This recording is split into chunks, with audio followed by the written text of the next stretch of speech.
வணக்கம். நான் குழிசை தமிழ்குமரன். இன்றைய தலைப்பு அரசியல் சட்டம் திருத்தப்படக்கூடாத ஒன்றா.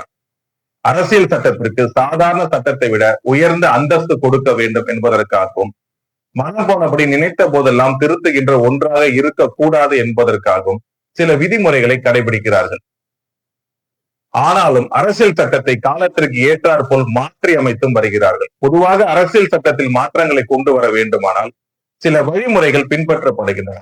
சில உதாரணங்களை பார்ப்போம். இந்தியாவில் அரசியல் சட்டத்தில் மாற்றங்களை கொண்டு வர வேண்டுமானால் நாடாளுமன்ற உறுப்பினர்கள் 2/3 பங்கினர் வந்திருந்து, அப்படி வந்திருப்பவர்கள் 2/3 பங்கினர் அதற்கு ஆதரவாக வாக்களிக்க வேண்டும்.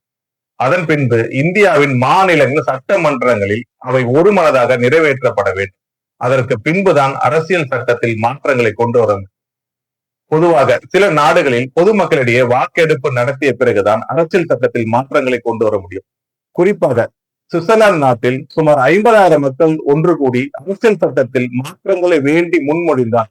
அந்த நாட்டின் நாடாளுமன்றம் அதன் மீது வாக்கெடுப்பு நடத்தி பின்பு அரசியல் சட்டத்தில் மாற்றங்களை கொண்டு வருகிறது.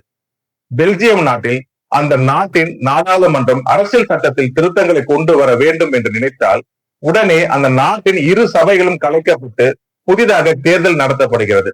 பின்பு தேர்ந்தெடுக்கப்பட்ட ஒவ்வொரு புது சபைகளிலும் இருந்தும் 2/3 பங்கினர் வந்திருந்து, அப்படி வந்திருப்பவர்கள் 2/3 பங்கினர் அதற்கு ஆதரவாக வாக்களிக்க வேண்டும். அதன் பின்புதான் அரசியல் சட்ட திருத்தமானது ஏற்றுக்கொள்ளப்படும். நன்றி. மீண்டும் வேறு ஒரு தலைப்பில் சந்திப்போம்.